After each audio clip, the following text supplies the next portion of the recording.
하나님 말씀 함께 보시겠습니다. 누가복음 17장 11절부터 19절 그리고 요한복음 9장 14절부터 23절까지 말씀입니다. 누가복음 말씀부터 읽어드리겠습니다. 예수께서 예루살렘으로 가실 때에 사마리아와 갈릴리 사이로 지나가시다가 한 마을에 들어가시니 나병 환자 10명이 예수를 만나 멀리 서서 소리를 높여 이르되 예수 선생님이여 우리를 불쌍히 여기소서 하거늘 보시고 이르시되 가서 제사장들에게 너희 몸을 보이라 하셨더니 그들이 가다가 깨끗함을 받은지라. 그 중에 한 사람이 자기가 나은 것을 보고 큰 소리로 하나님께 영광을 돌리며 돌아와 예수의 발 앞에 엎드려 감사하니 그는 사마리아 사람이라. 예수께서 대답하여 이르시되 10사람이 다 깨끗함을 받지 아니하였느냐? 그 9은 어디 있느냐? 이 이방인 외에는 하나님께 영광을 돌리러 돌아온 자가 없느냐 하시고 그에게 이르시되 일어나 가라 내 믿음이 너를 구원하였느니라 하시더라. 요한복음 말씀도 읽어드리겠습니다. 예수께서 진흙을 이겨 눈을 뜨게 하신 날은 안식일이라. 그러므로 바리새인들도 그가 어떻게 보게 되었는지를 물으니 이르되 그 사람이 진흙을 내 눈에 바르매 내가 씻고 보나이다 하니 바리새인 중에 어떤 사람이 말하되 이 사람이 안식일을 지키지 아니하니 하나님께로부터 온 자가 아니라 하며 어떤 사람은 말하되 죄인으로서 어떻게 이러한 표적을 행하겠느냐 하여 그들 중에 분쟁이 있었더니 이에 맹인되었던 자에게 다시 묻되 그 사람이 내 눈을 뜨게 하였으니 너는 그를 어떠한 사람이라 하느냐 대답하되 선지자니이다 하니 유대인들이 그가 맹인으로 있다가 보게 된 것을 믿지 아니하고 그 부모를 불러 묻되 이는 너희 말에 맹인으로 났다 하는 너희 아들이냐 그러면 지금은 어떻게 해서 보느냐 그 부모가 대답하여 이르되 이 사람이 우리 아들인 것과 맹인으로 난 것을 아나이다. 그러나 그가 지금 어떻게 해서 보는지 또는 누가 그 눈을 뜨게 하였는지는 우리는 알지 못하나이다. 그에게 물어보소서. 그가 장성하였으니 자기 일을 말하리이다. 그 부모가 이렇게 말할 것은 이미 유대인들이 누구든지 예수를 그리스도로 시인하는 자는 출교하기로 결의하였으므로 그들은 무서워함이로라. 이러므로 그 부모가 말하기를 그가 장성하였으니 그에게 물어보소서 하였더라. 아멘. 복음서의 이야기들은 대부분 예수님께서 사람들을 고치시고 구원을 이루는 해피엔딩으로 끝나는 것이 아니라 오히려 그 구원받은 사람들로부터 배신당하거나 오히려 복이 화가 되어 예수님을 십자가로 이끌어가는 길이 열리는 새드엔딩으로 끝나는데 이와 같은 이야기들이 오늘을 살아가는 우리의 삶과 신앙에 던지는 의미가 무엇인지에 대해 함께 생각해보는 시간을 갖도록 하겠습니다. 첫 번째, 세상의 상식보다 더 높은 차원의 가치와 삶을 추구해야 합니다. 예수님께서 예루살렘으로 올라가시는 길에 10명의 나병 환자들을 만나 고쳐주셨지만 그중 사마리아 사람 한 사람만이 돌아와 예수님께 감사를 표했는데 이는 첫 번째, 우리 마음속 저울의 균형을 잘 유지하고 살아야 합니다. 이 이야기에서 궁금한 점은 나병이 나았던 9명의 환자가 왜 돌아오지 않았는가 하는 점입니다. 그렇게 큰 은혜를 입었던 사람들이 돌아와서 예수님께 감사하다는 말 한마디 하지 않고 떠났다는 것은 참 이해가 되지 않는 일입니다. 알다시피 나병은 불치병일 뿐만 아니라 전염병이기 때문에 매우 무서운 병이죠. 이 병에 걸리면 육체적으로도 사회적으로도 그리고 영적으로도 사망 선고를 받는 것과 같습니다. 사막을 무대로 살았던 이스라엘 백성들에게 세상은 생명의 세력과 죽음의 세력 간의 거대한 전쟁터요. 나병에 걸렸다는 것은 그 거대한 영적 전투에서 패배하고 서서히 죽음에 삼켜져 가고 있다는 뜻으로 그런 이들이 10명이나 한꺼번에 치유받는다는 것은 기적 중의 기적이죠. 그런데 그 놀라운 기적을 경험한 사람들 중 단 한 사람의 이방인을 제외하고는 아무도 예수님을 찾아오지 않았던 이유는 무엇일까요? 왜냐하면 은혜의 대가로 예수님께서 무엇을 요구하실지 몰랐기 때문입니다. 세상은 주는 것이 있으면 받는 것이 있어야 합니다. 사람들의 마음 깊은 곳에는 저울이 있어서 그 저울의 균형을 항상 맞추려고 합니다. 가는 말이 고와야 오는 말이 곱다는 속담처럼 물질적인 것뿐만 아니라 정서적으로도 감정적으로도 늘 저울의 균형을 유지하려고 하는데 이와 같이 예수님의 치유에도 그 은혜에도 대가가 따른다고 생각했습니다. 오늘날 은혜라는 단어는 교회에서나 사용되는 종교적인 용어지만 사실 로마 시대의 은혜란 일반적으로 사용되는 세속적인 단어로서 높은 신분의 사람이 낮은 신분의 사람에게 베푸는 시혜를 뜻합니다. 평범한 사람들이 스스로의 힘으로는 해결할 수 없는 문제가 있을 때 영향력 있는 사람을 찾아가 도움을 청하는데 그때 그 사람의 도움을 은혜라고 합니다. 은혜란 저울의 균형을 맞출 수 없는 행위, 즉 내가 갚을 수 없는 도움을 뜻하는 말로 고대 영향력 있는 이들은 그런 은혜를 통해서 자신의 지지자를 늘려왔습니다. 오늘날 사람들에게는 부가 가장 중요한 가치이지만 고대 사회에는 이름과 명예가 무엇과도 바꿀 수 없는 가치였는데 왜냐하면 돈은 언제든지 모을 수 있지만 이름은 그렇지 않았기 때문입니다. 고대 사회에는 중산층이란 말 자체가 없었고 사람들은 아주 부자거나 아니면 아주 가난하거나 빈민이나 둘 중 하나였는데 로마에서 부자 소리 정도 들으려면 뭐 생일 잔치로 한 5만 명쯤 들어가는 콜로세움을 한 사나흘쯤 빌려서 매일 하루 두 끼씩 5만 명 사람들에게 식사를 제공하면서 연극과 공연들을 보여주거나 도시의 수도를 깔고 도서관이나 경기장을 지어주는 것과 같은 뭐 공공건물을 지어주는 그런 문제들을 해결해 주는데 이런 행위를 은혜라고 합니다. 그런데 고대 사회에서 은혜는 공짜가 아닙니다. 오늘날 은혜는 하나님께서 베푸시는 대가 없는 도움으로 뭐 굳이 갚을 필요가 없는 것이지만 예수님 시대의 은혜는 어떤 식으로든 갚아야 하는 부채입니다. 뭐 그렇다고 정확하게 뭐 돈을 준다든지 이럴 수는 없으니까 뭐 가난한 사람들이니까 은혜를 입은 사람들은 뭐 자신의 머리카락으로 신을 삼든지 하다못해 길에 나가서 그 사람에 대한 좋은 평판을 전하기라도 해야 하는데 그런 점에서 가진 자들이 노블레스 오블리주라는 가진 자들의 의무를 다해야 하는 것처럼 은혜 받은 이들 역시 어떻게든 은혜를 갚으려고 노력하는 것이 그 시대의 당연한 일인데 9명의 나병 환자는 그 도리를 뿌리치고 도망간 겁니다. 그리고 그들이 돌아오지 않았던 이유는 예수님께서 은혜의 대가로 무엇을 요구할지 몰랐기 때문이죠. 죽음과 동일시 되던 나병에 나았다는 것은 새로운 생명을 받았다는 것과 같은데 그 정도로 큰 은혜를 입었으니 반대급부로 예수님께서 무엇을 뭐 요구할지 모르니까 뭐 그게 두려워서 도망간 겁니다. 두 번째, 더 높은 기준의 삶을 추구해야 합니다. 이 이야기의 핵심은 9명의 은혜를 모르는 나병 환자들이 아니라 돌아온 사람에게 예수님께서 내 믿음이 너를 구원하였으니 평안히 가라고 말씀하셨다는 데 있습니다. 예수님은 그 사람의 마음속의 빚을 탕감하여 자유롭게 살 수 있도록 풀어주셨는데 이것이 기독교가 우리의 삶이 추구해야 할 삶의 길입니다. 나병 환자는 단지 병이 나았다고 고맙다고 그런 말 한마디 하기 위해서 감사를 표현하기 위해서 돌아온 것이 아닙니다. 그는 자신에게 베풀어진 그 은혜를 갚기 위해서 돌아온 겁니다. 이는 예수님께서 무엇을 말씀하시든지 그것에 대해 순종할 준비가 되었다라는 겁니다. 이전에 예수님께서 제자들에게 모든 것을 버리고 나를 쫓으라고 말씀하시면 그 말씀 그대로 순종할 것이요. 심지어 죽으라고 하면 죽는 신용까지 할 준비가 되어 있는데 그런 그 사람에게 예수님께서 하신 말씀이 내 믿음이 너를 구원하였다라는 겁니다. 예수님께서 나는 한 일이 없다. 네가 낳은 것은 전 모두 너 자신의 믿음 때문이다라는 건데 정말 그럴까요? 이 사람이 믿음 때문에 구원받은 겁니까? 아닙니다.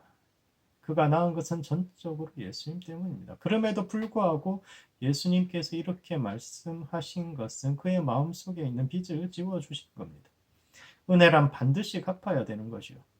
은혜 베푼 사람을 위해 남은 삶을 저당 잡히는 것과 같다고 생각했던 그 시대의 생각을 깨부수고 은혜 받았지만 나를 위해서 살지 말고 너 자신을 위해 살라고 말씀하셨는데 이는 그 자리에 나타나지 않았던 9명의 나병 환자들이 원하던 삶이기도 하죠.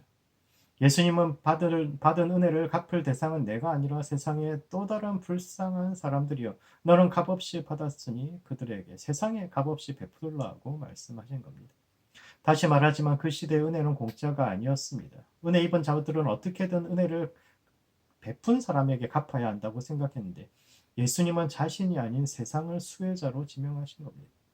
그런 점에서 이 사람에게 그 평안이 가라는 것은 이제 예수님을 믿고 마음대로 살라는 뜻이 아니라 자신이 있는 곳에서 예수님처럼 살아가라는 뜻이요. 이런 모든 제자들에게 하신 말씀입니다. 사람들은 종종 하나님을 잊고 배신하지만 예수님은 그럼에도 불구하고 우리 모두에게 자유를 주십니다. 성경에서 예수님께서 내 믿음이 너를 구원하였다라고 선언하시는 장면들이 몇 군데인데 그 장면들의 공통점은 그 대상들이 주도성을 발휘하는 법을 잊어버리는 사람들이라는 겁니다. 이 사람도 그렇죠. 병은 사람의 마음을 갉아먹는데 오랫동안 몸이 원하는 대로 움직여지지 않고 삶이 자신의 통제에서 벗어나 있는 사람들은 삶에 대한 의지가 마모되고 수동적인 삶, 무언가를 해보려고 하지 않죠. 수동적인 삶의 태도가 굳어지는데 그런 사람에게 예수님은 스스로의 의지로 결단해서 자신만의 방법으로 자신의 장소에서 또 다른 예수님의 모습을 세상에 보여주라는 겁니다.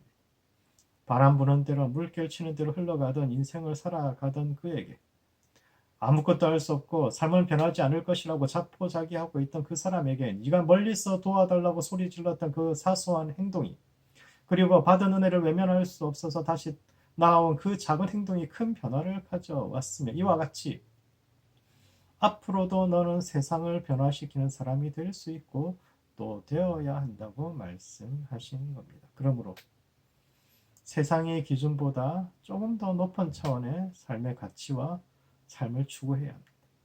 주는 것이 받는 것보다 복되다는 것을 깨달아서 값없이 베푸는 삶을 살아야 합니다.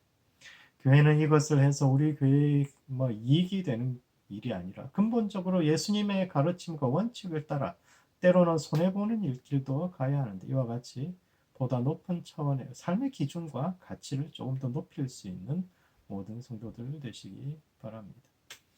두 번째, 하늘을 바라보고 영적 눈을 떠야 합니다. 요한복음 9장에 보면 예수님께서 나면서 맹인된 사람을 고치셨지만 바리새인들과 서기관들이 몰려와서 그 사람을 공동체에서 쫓아버렸는데 이는 첫 번째, 누가 맹인이고 누가 죄인인지를 묻고 있습니다. 시각은 사람이 가진 5가지의 감각 중에서 가장 1차적인 감각이요 또한 가장 많은 정보를 전달하는 감각이기도 합니다. 오감 중에서 무언가 하나를 잃어야 한다면 마지막까지 남겨두고 싶은 것이 시각이죠. 눈이 보이지 않는다는 것은 다른 어떠한 감각이 상실되는 것보다 훨씬 불편해지는 겁니다. 그런데 성경에서 본다는 것은 단지 사물의 겉모습을 파악하는 데 그치지 않습니다. 유대 전통에서 맹인은 하나님의 말씀을 순종하지 않는 죄인 또는 식민지 시대의 이스라엘 백성들을 뜻하며 메시아 시대는 하나님께서 그렇게 눈이 감겨진 자들의 눈을 뜨게 하는 시대로 여겨집니다. 그런 점에서 보지 못한다는 것은 진리나 세상과 바른 관계를 맺지 못하는 완전한 무지와 무능 가운데 처해 있음을 의미하는데 그렇다면 이 이야기에서 참으로 보지 못하는 사람은 누구일까요? 많은 사람들이 이 이야기에서 맹인이 눈 뜬 사건, 저 기적에 초점을 맞춥니다.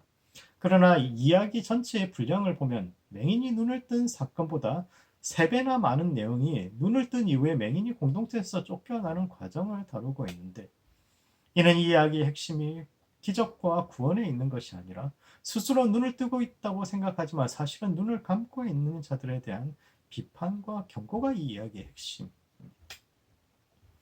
바리새인들과 서기관들은 눈을 뜬 맹인이 정말 어려서부터 맹인이었는지, 그가 눈을 뜬 것이 맞는지, 그리고 정말 예수님 때문에 이 사건이 일어났는지를 꼬치꼬치 질문합니다. 그리고 이 모든 것이 더 이상 부정할 수 없는 명백한 사실임이 분명해지자 이번에는 예수님께서 그 사람을 고친 날이 안식일이라는 점을 물고 늘어져서 구약 말씀을 존중하지 않는 사람이 과연 하나님께서 보내신 사람이라고 말할 수 있는가를 질문하는데 이는 그들의 질투, 시기 이런 것이 그들의 눈을 진리를 보는 눈을 가리고 있음을 보여주는 거죠. 이 이야기의 결론은 내가 심판하러 세상을 왔으니 보지 못하는 자들을 보게 하고 보는 자들을 맹인되게 하기 위함이라고 적혀 있는데 이는 이 이야기의 핵심이 보지 못하는 자들이 눈을 뜬 그런 기적에 관한 이야기가 아니라 사실은 스스로 본다고 생각하지만 실은 보지 못하고 있는 이들의 현실을 폭로하는 데 있는 겁니다. 그런 점에서 요한복음 9장의 핵심은 구원이 아닌 심판에 있습니다. 예수님은 보지 못하는 자를 보게 하기 위해서뿐만 아니라 보는 자를 맹인되게 하기 위해서도 오셨습니다. 이는 구원과 심판은 하나요 같은 사건이 어떤 사람에게는 구원이 되지만 눈이 감겨진 사람들에게는 심판이 될 수 있음을 보여줍니다. 복음의 핵심은 약자들에 대한 위로가 아닌 강자들에 대한 경고입니다. 스스로 하나님 나라의 중심에 있다고 생각하지만 사실은 하나님의 뜻에서 벗어나 있는 이들에 대해서 경고하는 이야기요. 그런 점에서 우리 자신은 지금 어느 쪽에 서 있는지 돌아보아야 합니다. 우리는 영적 눈을 뜨고 진리를 대변하고 있는 그쪽 라인에 서 있습니까? 아니면 바리새인들처럼 오랫동안 신앙생활을 했지만 오히려 그 시간들이 우리의 눈을 가리고 있는 영적 맹인들입니다. 두 번째, 따라서 우리의 시선을 하늘에 두어야 합니다. 영적 소경된 자들의 특징은 땅과 과거와 문제를 바라본다는 겁니다. 바리새인과 서기관들은 나면서 맹인된 사람이 과연 본인의 죄 때문에 그렇게 태어난 것인지 아니면 부모의 죄 때문에 그렇게 된 것인지를 두고 오랫동안 논쟁해 왔습니다. 병이 죄의 결과라고 믿었던 그 시대의 관념에서 어머니 뱃속에 있는 태아가 죄를 짓고자 하는 의지를 가질 수 있느냐가 논쟁의 핵심인데, 이 질문에 대해 예수님은 이 사람이나 그 부모의 죄가 아니라 이 사람을 통해서 하나님께서 하실 일이 있다고 답하셨습니다. 바리새인과 서기관들이 문제와 과거에 초점을 맞출 때 예수님은 하늘과 미래에 초점을 맞추셨습니다. 요한복음이 쓰여지던 당시의 시대 정신은 헬라 사상인데, 헬라 사상의 기초가 되는 소크라테스는 인간을 하늘을 바라보는 존재로 정의합니다. 헬라어로 사람을 뜻하는 단어가 안드로포스인데, 이는 기억하는 사람, 거기를 기억하는 사람이라는 뜻이요. 거기란 바로 하늘입니다. 안드로가 기억이고 오포스, 거기를 기억하는 사람인데, 사람이 동물과 다른 점은 과거를 회상하고 기억할 수 있다는 겁니다. 동물들은 한번 경험한 것을 잊어버리지만 인간은 그가 본 것을 다시 되새기고 또 회상하는데, 영적으로 깨어난 이들은 단지 이 땅에서 보고 경험한 것뿐만이 아니라 이 땅에 오기 전 하늘에서 보았던 것까지 다시 바라보고 회상할 수 있다는 점입니다. 그런 점에서 위를 보느냐 아래를 보느냐, 과거를 보느냐 미래를 보느냐, 문제를 보느냐 하나님께서 행하실 해결책을 보느냐에 따라서 사람이냐 짐승이냐가 결정되고 삶이냐 죽음이냐가 결정이 되는데, 오늘 우리는 어떤 것을 바라보고 있습니까? 재미있는 점은 이 이야기에서 맹인의 고백이 조금씩 발전해 간다는 것입니다. 그는 처음에는 예수님을 사람이라고 했다가 나중에는 선지자라고 고백을 했다가 마지막으로는 하나님께로부터 오신 분, 즉 인자 예수님을 경배하기에 이릅니다. 맹인이 처음부터 하늘을 바라보고 예수님을 완벽하게 이해한 것은 아닙니다. 그에게 있어서 하나님은 무섭고 두려운 분이었죠. 날 때부터 깜깜한 밤의 세계에 있었기 때문에 하나님은 사람을 심판하시는 분이요, 두려운 마음으로 하나님을 이해하고 있었지만 예수님을 만나면서 그 고백이 조금씩 변합니다.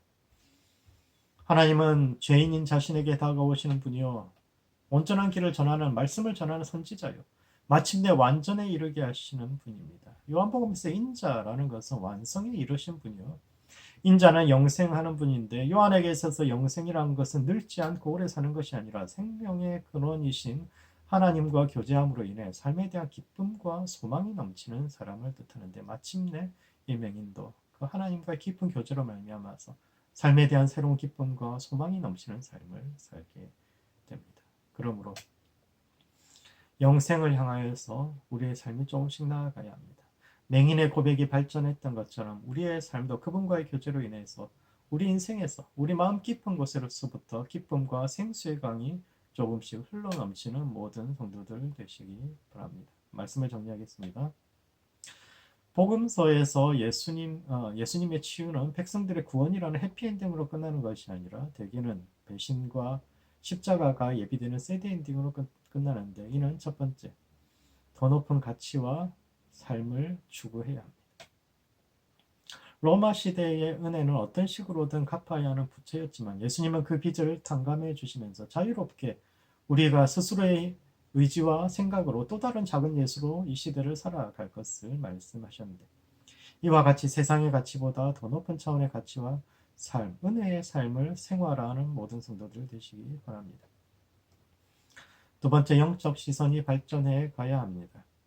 나면서부터 맹인된 사람의 치유와 그 이어지는 논쟁은 누가 참된 맹인인지를 질문하고 있는데, 이와 같이 과거와 땅과 문제를 바라보는 것이 아니라 하늘과 미래와 하나님 안에 있는 해결책을 바라보며 날마다 믿음의 고백이 성장하여 더 깊은 차원의 생수가 흘러넘치는 삶을 사는 모든 성도들 되시기 바랍니다. 기도하시겠습니다.